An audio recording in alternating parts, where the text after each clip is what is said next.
trek, just looking everywhere, and trying to find the right place to shoot. But the jungle there was too thick, and we couldn't see into it. I'm gonna laugh at the monkey. And what I needed for a film like this was, you know, some level area that you could swing a cat in, with flat areas and places where you could build sets.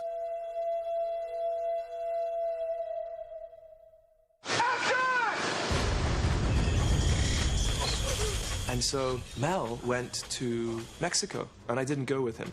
And he went to see this jungle there that had been told about by Anna Roth, who was the production manager on the film. It was basically jungle. They wanted jungle, and the fact that it was Mayan made it logical to be sort of like put together in Mexico. There, bang, bang, bang, bang, bang, bang. And so he went to see this piece of jungle, and he called me, and he said, dude, I found it, I found the jungle. And I said, wow, cool, what's it like? And he goes, it's beautiful. Action! It's flat, so we can do all the chase stuff we want to do. We can have our actors run through it. Cool. That was great.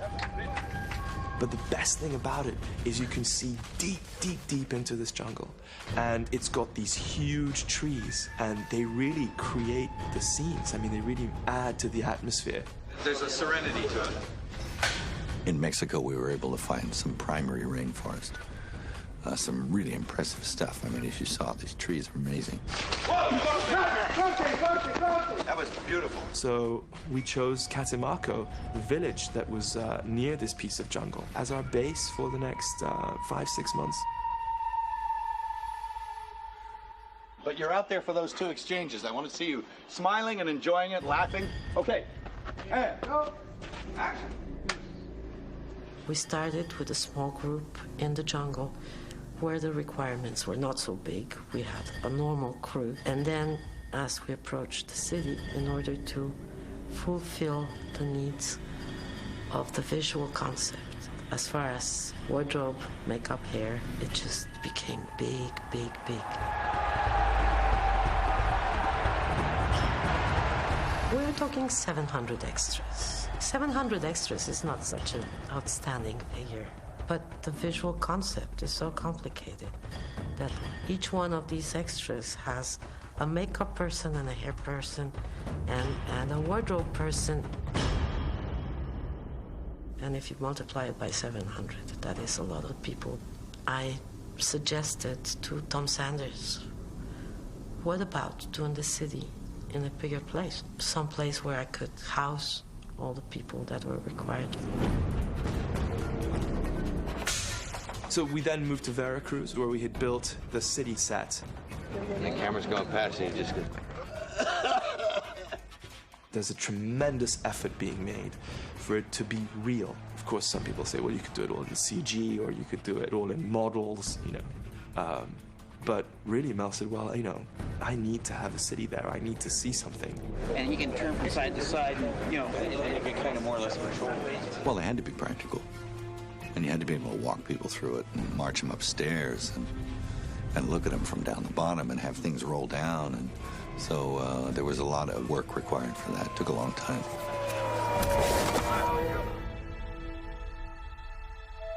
And Tom Sanders, production designer who'd worked with Mel before on Braveheart, came on very early on and decided to build this city for us.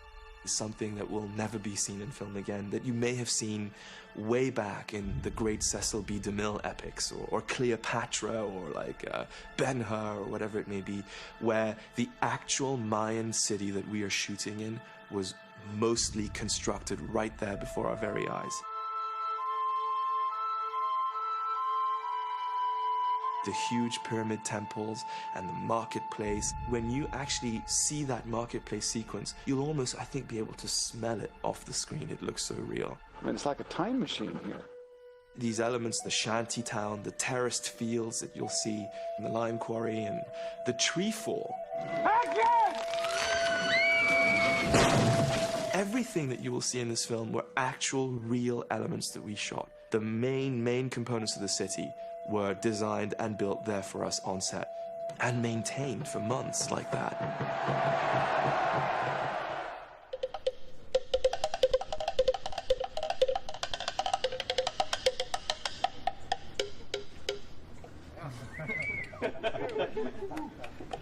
Frank on drums. The real sets were the way to go, and the people there had a real sense that they were in a place. I mean, it was awesome to walk in there, even empty. You'd walk in there and you go, woo. I remember when we shot the village scene where the storyteller's telling a story. I remember that was the first time during the shoot when everybody involved in the film came to the set. Okay, guys, start clearing, please. Quiet all around. Silencio, por favor. We're ready to shoot. All cameras set, guys. Atención, speed. And the storyteller's telling a story. And then when he finishes, this music starts to happen.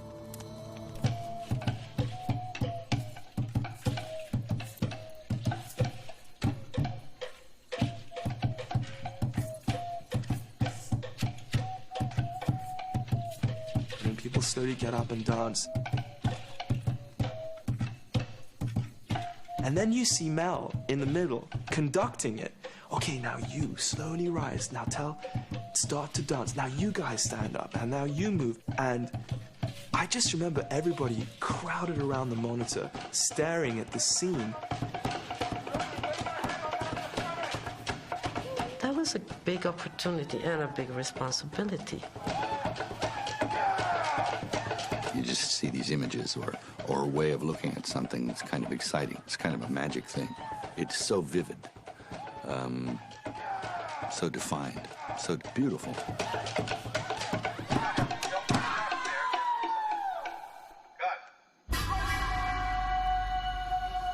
It was perfect.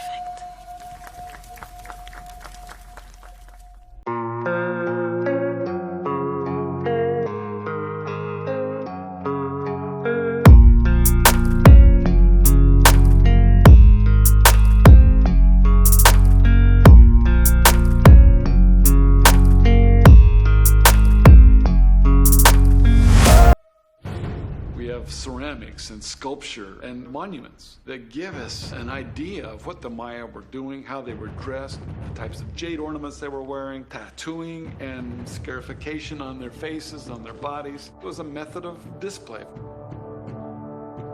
There was a lot of elegance, even the way they chose to see themselves. You're showing yourselves off. You want to be seen. Very.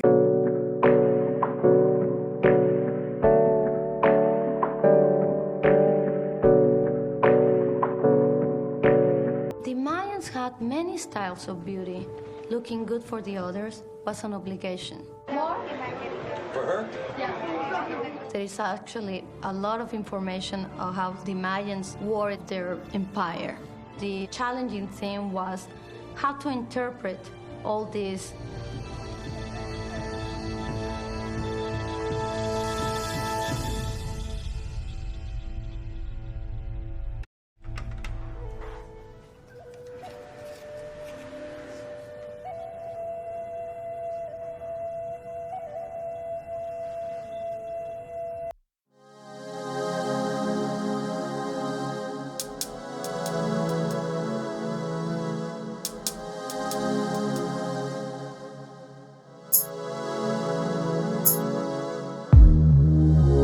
Rich.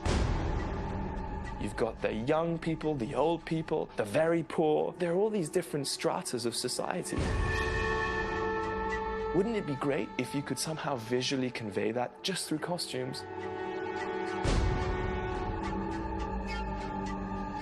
I think the reality is that Mel, as the creative force behind this film, allowed his key crew members the luxury, the freedom to go out there and come up with beautiful creative things, and they did it.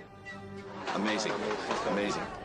Well, the costumer was a young woman called Mayas Rubeo from Mexico. She brought designs in and showed me pictures that were really exciting and kind of whetted my appetite to see more. And I knew that she had a real spirit of adventure and wanting to get in and do something really striking.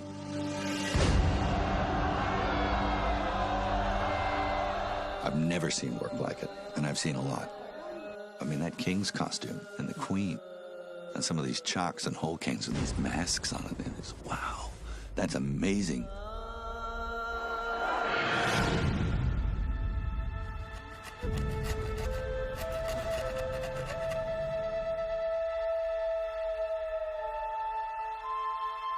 To set all the different tones that we wanted to use, we made samples of all these colors from natural vegetables and animals that the Mayans used. For example, this beautiful red sienna comes from rojo cochinilla, and it gives you a variety of degrees of this kind of red. We also used indigo blue, so many hues in one single feather. And we actually were able to recreate a green that comes from bladder of animals. We're making costumes that nobody ever done. The prints that you see have to be recreated because they did it freehand. We did about 50 different designs, patterns, and embroidery that they have from those times. Every single thing that you see in this movie is hand-sewn, handmade. You can't get any shortcuts because we shoot in 5 cameras all the time. It has to be perfect.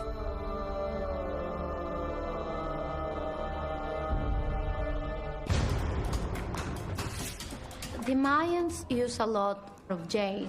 It was a symbol of wealth and happiness and trade and trust. But for logistic reasons, we couldn't have all this made out of jade. So we have to learn how to paint all these light materials into jade, just hand painting them. All these bits are wood, and we have to make it look like if it was jade. And it looks beautiful, just like jade. The Mayas viewed status through the use of jade, exotic commodities like shell, mother of pearl.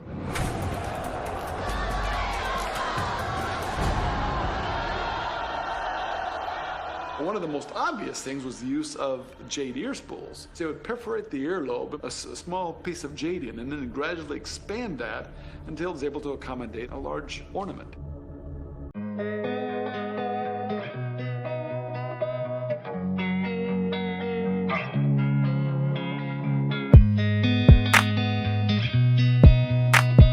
Stem from the fact that Mel, as an artist and as a filmmaker, is at a place where he can take those chances. Some of the things that you will see in this film, you will never have seen before.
A normal movie.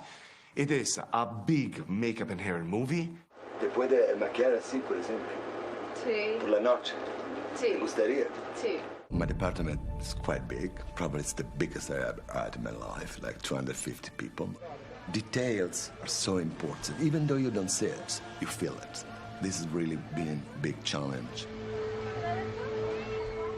Then start to see every single drawing. What they used to have for ears and earrings, for nose bridges, for tattoos, and everything which is makeup.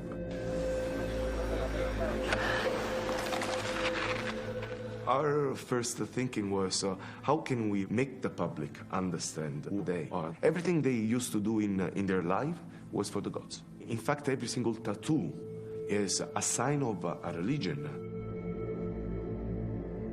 They had a concept of afterlife and a concept of life as it related to afterlife. The behavior that they'd exhibit because of that, you know. They had a concept of paradise and damnation and sin.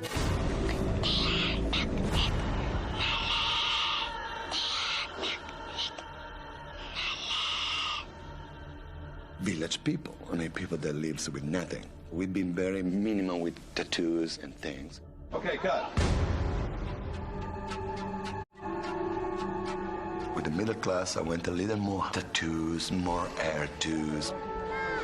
We also get rich people and high-class people. But then when you put all together, you see this difference between. Each person looks different. You've got these beautiful ladies with the jade teeth who are like using their fans and laughing and smiling. And you can tell that there's something different about them. Maybe you say something to her in your language. The material we use for the earlobes is silicone because the earlobes are stretched. I could not use something hard. I need to have movements. Another very important thing was the Mayan profile. The real Mayans have curl nose. There is a particular Mayan nose, the original Mayan look. That's great. That was one of the first questions. Do you mind wearing a prosthetic nose? All the makeup, the scarifications, the tattoos, the various piercings that were applied to the actors every single day. Morning after morning, these busloads of extras would come in, and there were rows and rows of makeup chairs with mirrors and little red lights above them. Every time a new makeup chair would become clear, then the red light would come on. There was an AD person going, okay, you go there. On the biggest days, we had 200 and some odd makeup artists working on hundreds and hundreds of extras. And you see them all together. To give the richest one to the poorest one is made up. With tattoos, with scarification. Yeah, that's it, Rudy. Stay like that. All of them had to be different because we know the way that Mel shoots. He close-ups on every single extra, and they are marvelous.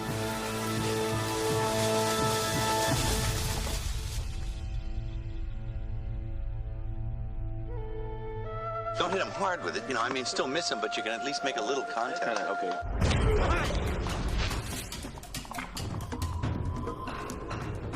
There was something very exciting in terms of being able to come up with weapons that people had never seen before. Simon Atherton is a world-class armorer. Every film you've ever seen that you think the weapons in it are cool, Simon Atherton probably supplied the weapons. There you go. That's amazing. That's staggering. He's a favorite of mine, particularly when it comes to primitive weaponry. So you were going for fish hunter, right? And Rudy got by you. It's like pig and farmer, you know. So you're chasing him back. I've worked with Mel before. I worked with him on Braveheart. It was one of the first big feature films I ever did. He doesn't just limit his activity to, you know, being the armorer or the weapons guy or the designer. He's really creative with some of these things. For example, a frog and some blow darts. He says, "What's this?" And he had this little dart that he made, you know, with some Q-tips and a, you know, straight pin. And he just grabs a piece of paper and rolls it up and goes, and it just whap. And he says, "What if he uses a leaf?" There's whimsy in it. He came to this film really wanting to strike that perfect balance between historical accuracy and things that just looked cool. First of all, you've got to figure out what tools they've got and what materials they've got. From that, you can figure out what kind of weapons they'd have. We knew that the Mayans didn't have any metal. What they used was obsidian, which is a very hard, very sharp kind of glass mineral that would cut through anything. The edge on it is just horrific. And then it made a fantastic sword. This is an obsidian sword. Not many of these things have survived. And this would be a very sharp, cutting edge. It's got blades, obsidian blades on it? Yeah. These things were studded with obsidian and could inflict some serious damage. And it was brutal. It was amazing. It was glass is going to shatter, but it doesn't. They also used that kind of material for their sacrificial knives. They could cut and slash, get inside a man's ribcage within seconds. And if you imagine that's the last thing that you see as it's coming towards you. In this film, people aren't attacking only, they're going out to take prisoners. So we had to invent weapons that not only killed people, but stunned people. So you'll see some of the weapons don't have obsidian on both sides, like this sword. They will have it on one side. And that would be to inflict a stunning blow rather than a killing blow. These are the weapons and techniques that the Mayans had. It was absolutely accurate historically.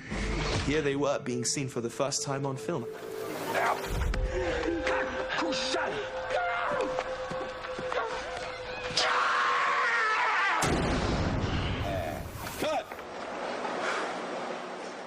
As you look at the quantity and the extent and the caliber of the artistic merit that the Maya had, it breeds a sense of respect, a sense of awe, and a sense of understanding.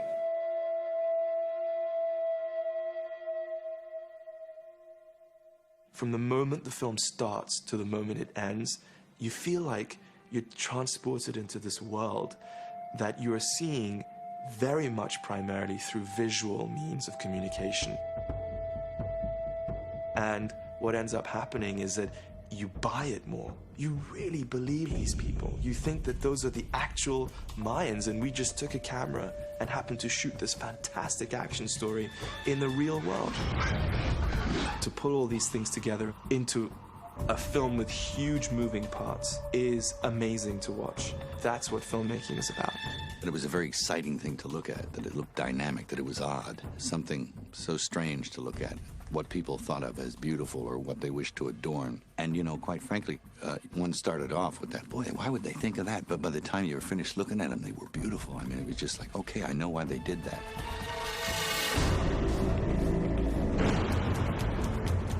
It had this aesthetic that began to appeal to me.